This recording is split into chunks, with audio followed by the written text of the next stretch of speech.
ఓం శ్రీ మాత్రే నమః. ఛానల్లోకి స్వాగతమండి.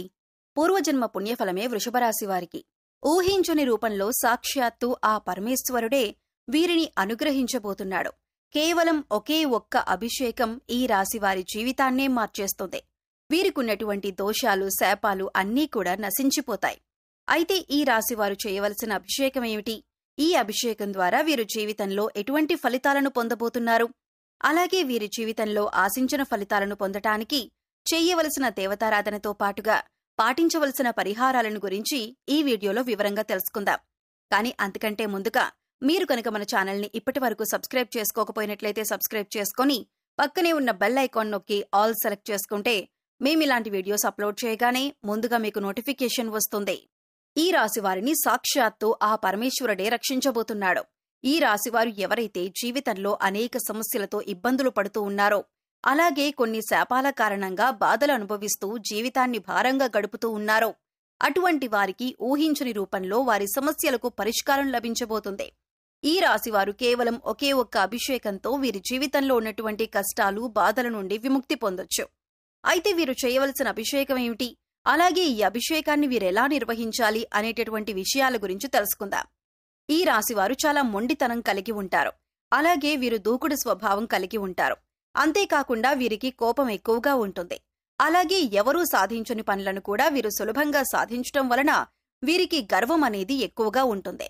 అంతేకాకుండా వీరు ఎంతో ధైర్యంగా ఉంటారు. అలాగే వీరు కుటుంబం పట్ల, జీవిత భాగస్వామి పట్ల ప్రేమను కలిగి ఉంటారు. అయితే వైవాహిక జీవితంలో చిన్న చిన్న విషయాల్లో ఇబ్బందులు ఎదుర్కొంటారు. వీరు కుటుంబ సభ్యుల యొక్క అవసరాలు తీర్చటానికి నిరంతరం కృషి చేస్తూ ఉంటారు. అలాగే చాలా విషయాల్లో వీళ్లు ముక్కుసూటిగా ఉంటారు. మనసులో ఏమనిపిస్తే అది ధైర్యంగా, నిర్భయంగా చెప్పేస్తారు. అలాగే వీరికి నాయకత్వం వహించటం అంటే చాలా ఇష్టం. రాజకీయం, సాంకేతిక విద్య వంటి వాటిపై ఆసక్తిని చూపుతారు. ముఖ్యంగా ఈ రాశివారు వీరి యొక్క స్వభావం వలన కొన్ని సందర్భాల్లో సమస్యలను కొని తెచ్చుకుంటారు. అలాగే ఈ రాశివారికి ఉన్నటువంటి దోషాల కారణంగా కూడా వీరు అనేక ఇబ్బందులను ఎదుర్కొంటారు. ముఖ్యంగా వీరికి పూర్వజన్మ దోషాలు, పితృదోషాలు వంటివి ఉంటాయి. వీటితో పాటుగా ఈ రాశివారు దీర్ఘకాలిక అనారోగ్య సమస్యల వల్ల ఎక్కువగా ఇబ్బంది పడతారు. అయితే ఈ రాశిలో ఎవరైతే ఇటువంటి ఇబ్బందులు పడుతూ ఉన్నారో వారందరికీ ఆ పరమేశ్వరుని అనుగ్రహం లభించబోతుంది. కేవలం ఒకే ఒక్క అభిషేకం ద్వారా మీకున్నటువంటి బాధలు, కష్టాలు, శాపాలు, దోషాల నుండి విముక్తి పొందవచ్చు.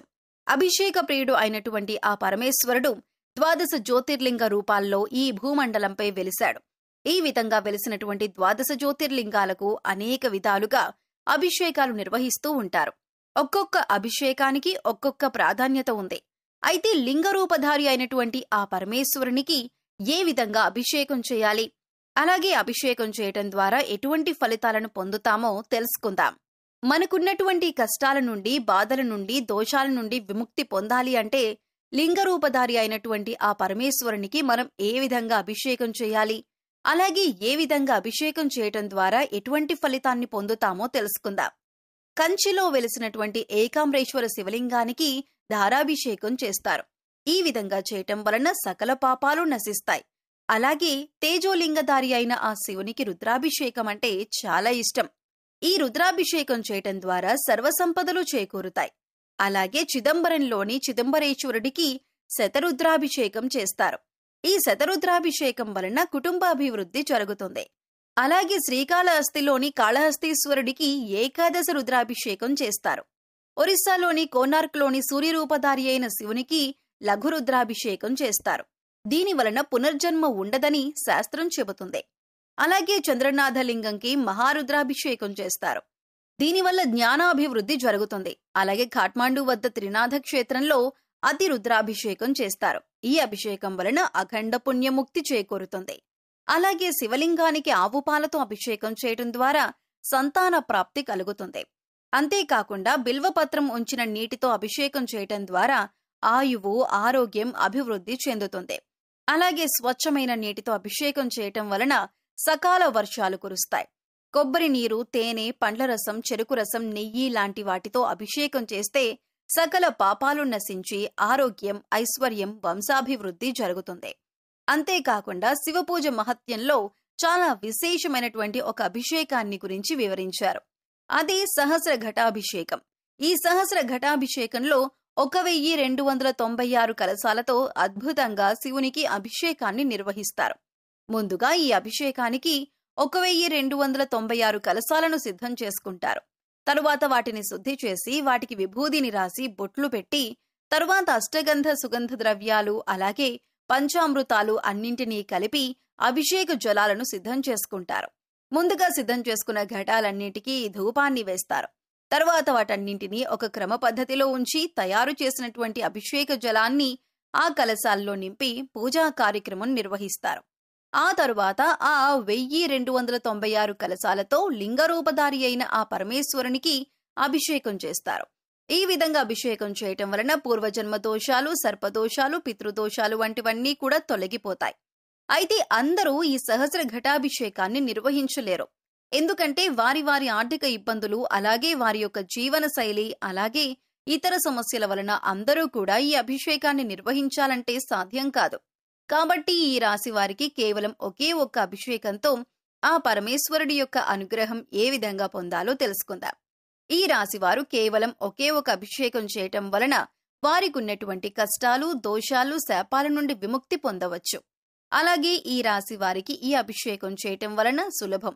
ఎందుకంటే ఈ అభిషేకానికి అధికంగా ధనాన్ని ఖర్చు చేయాల్సిన అవసరం లేదు.